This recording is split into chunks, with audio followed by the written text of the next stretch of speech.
إن الحمد لله نحمده ونستعينه ونستغفره ونعوذ بالله من شرور أنفسنا ومن سيئات أعمالنا من يهده الله فلا مضل له ومن يضلل فلا هادي له أشهد أن لا إله إلا الله وحده لا شريك له وأشهد أن محمدا عبده ورسوله.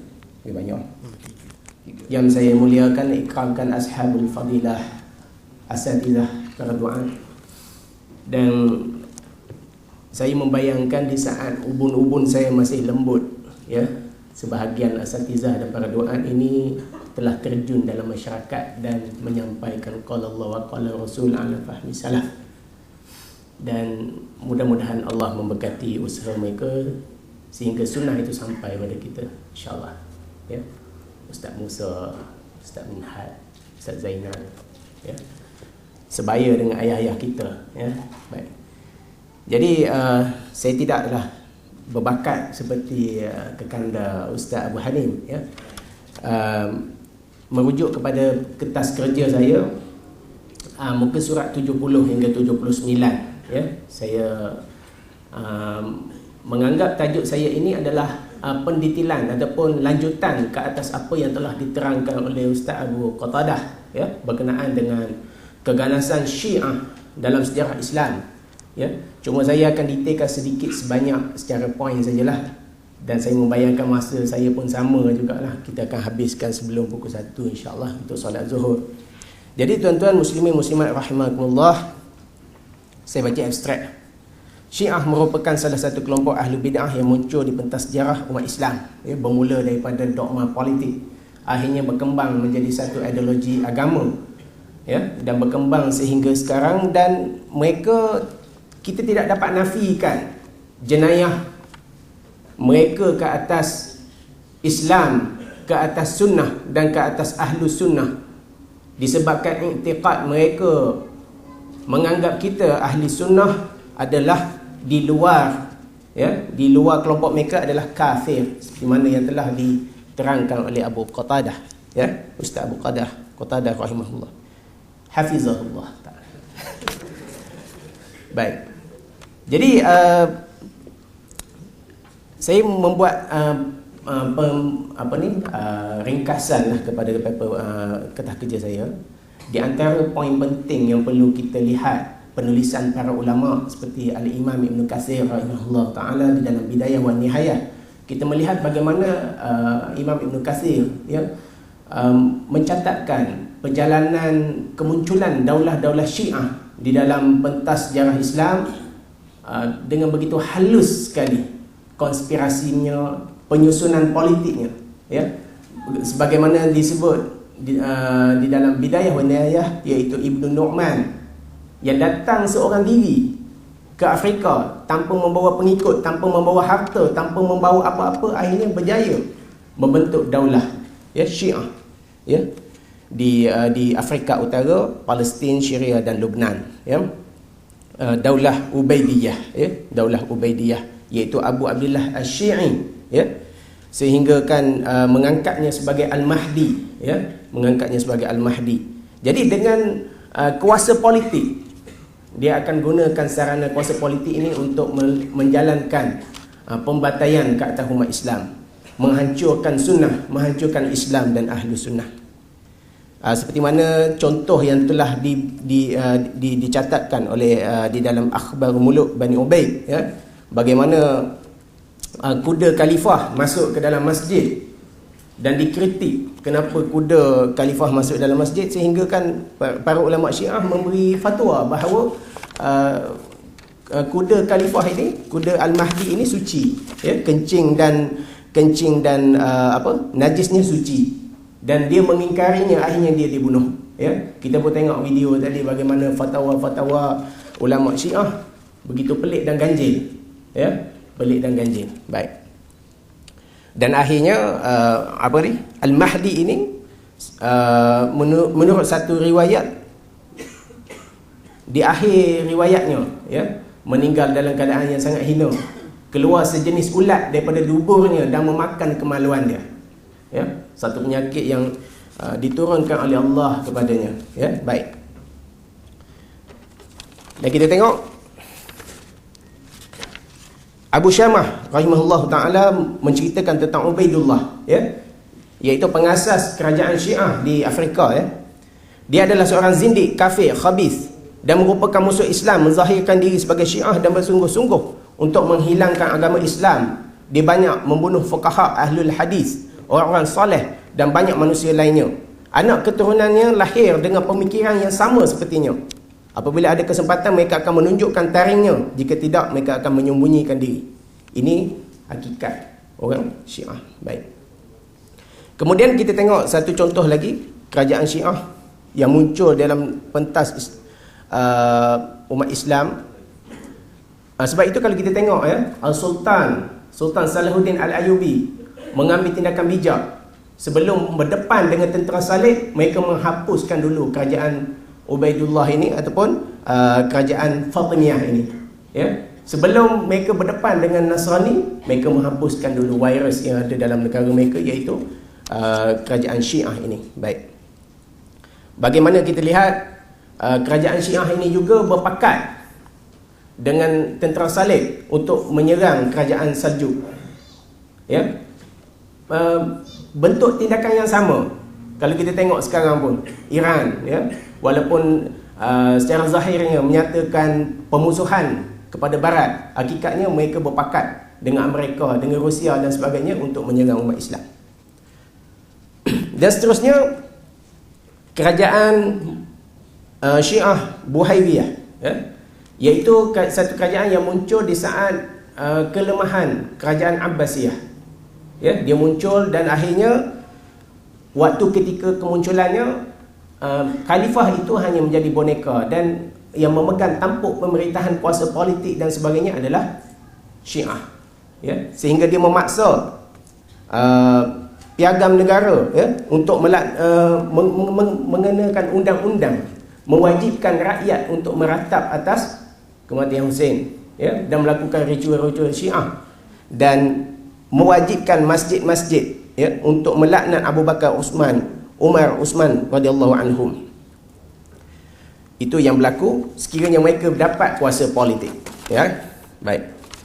Dan seterusnya antara kerajaan Syiah. Okey, kita tengok dulu. Al-Imam Az-Zahabi rahimahullah ta'ala mengatakan sesungguhnya telah terlantar urusan agama Islam dengan berdirinya Daulah Bani Buwaili dan Bani Ubaid yang bermazhab Syiah ini. Mereka meninggalkan jihad dan menukung kaum Nasrani Romawi dan merapas kota Madain, ya. Dan di antara kerajaan Syiah yang muncul dalam pentas sejarah umat Islam iaitu Syiah Ismailiyah, ya, pecahan Syiah, dan mereka juga dikenali sebagai Syiah Qaramitah. Dan seperti mana yang telah diceritakan oleh Ustaz Abu Qatadah tadi berkenaan dengan Abu Tahir, ya, yang telah menyerang jemaah haji dan Masjidil Haram dan telah membunuh, menurut riwayatnya 30,000 orang yang terkorban, ya, membunuh mereka yang berada di Kaabah, di sekitar Kaabah, ya, dan mencabut Hajarul Aswad dan melarikannya ke Hajar, ya, kota mereka. Dan Kaabah itu telah kehilangan Hajarul Aswad selama 22 tahun dan akhirnya dikembalikan. Bukan itu saja, malah dia duduk di Kaabah itu dengan menyaksikan pembunuhan jemaah haji dan mengatakan perkataan-perkataan yang fasik, yang kafir. Ana billah wa billahi ana, ya, aku adalah Allah dan Allah adalah aku, dan mencabar Allah Azza wa Jalla. Di mana burung ababil, di mana batu daripada neraka Sijil. Begitu beraninya, ya, Abu Tahir. Baik. Sebab itu Syekhul Islam Ibn Taymiyah dalam fatwanya mengatakan puak-puak ni lah, ya, puak-puak batiniyah Syiah ini, Syiah batiniyah ini, kelompok ini lebih kafir berbanding Yahudi dan Nasrani. Malah lebih kafir daripada musyrikin. Sebab kejahatan Yahudi dan Nasrani ke atas umat Islam pun tidaklah seteruk apa yang mereka lakukan. Baik, dan seterusnya konspirasi Syiah menghancurkan kota Baghdad, ya, juga telah disinggung ataupun telah disentuh oleh Ustaz Abu Qatadah. Cuma kalau kita tengok balik menghalusi sejarah ini, kita tengok bagaimana salah seorang menteri di Baghdad itu yang berkhidmat dengan khalifah, iaitu yang bernama Ibnu Al-Qami, ya. Dia merancang balas dendam ini secara halus lama, ya. Disebabkan keluarganya yang Syiah dibunuh oleh khalifah, akhirnya dia merancang hubungan dengan Hulagu Khan, mengantar surat kepada Hulagu Khan, ya. Dan dia juga memegang jawatan penting dalam Khalifah Abbasiyah ketika itu, memegang Kementerian Pertahanan, ya. Sehingga kan tentera yang sepatutnya menjaga kota Baghdad, iaitu seramai 100,000 sepatutnya, telah dikurangkan kepada 10,000 dengan alasan untuk memotong bajet lah. Jadi khalifah masa itu pun lemah, ya, jauh daripada Islam. Itu faktor-faktor, ya. Dan akhirnya memberi ruang kepada Hulagu Khan untuk menyerang kota Baghdad. Dan menurut riwayat Ibn Kathir, ketika pasukan Hulagu menghujani kota Baghdad dengan anak panah tu, sehinggakan salah satu anak panah ini masuk dalam istana dan terkena penari, mungkin penari perempuan bernama Arafah, tengah menghiburkan khalifah. Baru khalifah perasan Baghdad diserang. Maksudnya keadaan situasi pemerintahan yang jauh daripada Islam, ya. Anak panah sesat masuk tu kena penari gelek. Penari gelek dalam istana. Barulah khalifah perasan Baghdad diserang. Dan kebetulan pula ataupun dirancang pembantu kepada Hulagu Khan At-Tusi, ya. Dia merupakan Ahlun Nujum yang berkhidmat dengan, bukan Ahlun Nujum 4 belalang, Ahlun Nujum yang berkhidmat dengan Hulagu Khan. Dia juga seorang penganut Syiah, ya.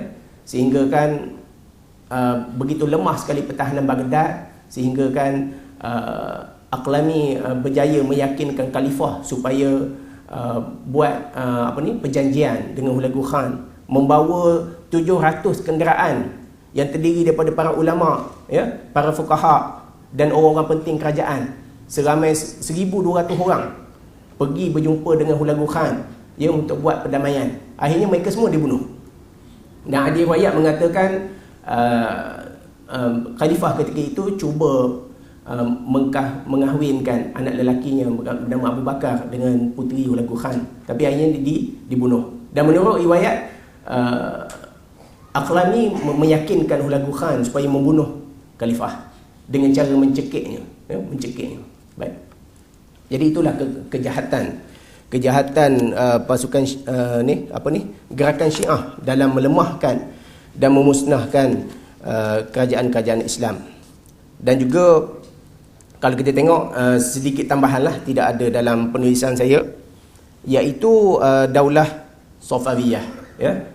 Safawiyah, kalau kita tahu, kalau kita tengok sejarah Islam, daerah Iran tu asalnya adalah 90% adalah Ahlu Sunnah, ya, Ahlu Sunnah. Dan Ismail As-Safawi, ya, telah mengasaskan, telah memaksakan ideologi Syiah di dalam pemerintahannya, menyebabkan berlakulah penindasan, ya, ke atas kaum Sunnah, hingga kan ideologi Syiah itu menjadi satu ideologi yang dipegang, yang dirasmikan di Daulah Safawiyah. Dan kalau kita tengok, Daulah Safawiyah juga pernah berpakat dengan Portugis, untuk menyerang Daulah Uthmaniyah, ya. Sejarah ini berulang, ya, berulang. Mereka akan berpakat dengan musuh untuk melemahkan Islam, ya. Baik. Dan kalau kita lihat ni, ya, Al-Imam Al-Baghdadi rahimahullah telah menjelaskan secara ringkas pemusuhan kaum Syiah Batiniyah ini terhadap Islam dan kaum muslimin. Beliau berkata, ketahuilah, semoga Allah membuatmu bahagia. Sesungguhnya bahaya yang ditimbulkan oleh kaum Syiah Batiniyah terhadap kaum muslimin lebih besar daripada bahaya yang ditimbulkan oleh kaum Yahudi, Nasrani dan Majusi. Bahkan lebih besar daripada kaum Dahriyah, iaitu etis, serta kelompok-kelompok kafir lainnya. Bahkan lebih besar daripada bahaya yang ditimpakan oleh Dajjal yang muncul di akhir zaman. Kerana orang-orang yang tersesat akibat dakwah Batiniyah ini sejak awal mula munculnya dakwah ini sampai ke hari ini lebih banyak daripada orang-orang yang disesatkan oleh Dajjal pada waktu munculnya nanti. Kerana fitnah Dajjal tidak lebih daripada 40 hari, sementara kejahatan kaum batiniah ini lebih banyak lagi daripada butiran pasir dan titisan air hujan.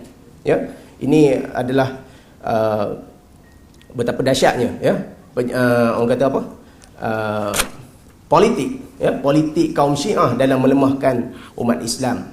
Dan ibrah, ya, kita ambil ibrah daripada sejarah. Kalau kita tengok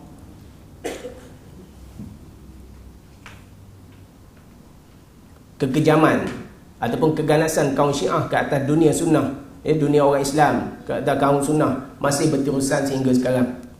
Ya, kalau kita tengok di media-media sosial, tuan-tuan semua ada akses media sosial, tuan boleh tengok sendiri apa yang berlaku di Bahrain, apa yang berlaku di Syam, apa berlaku di Yaman, ya.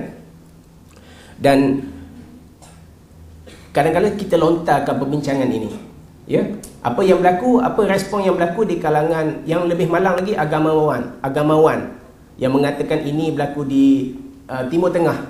Kita di Nusantara, kita berjiwa lembut, berjiwa berkasih sayang, tidaklah sampai membunuh dan sebagainya. Betul ke macam ni? Adakah kebimbangan ini tidak kita rasakan di rumpun Nusantara ini? Sebab tuan-tuan,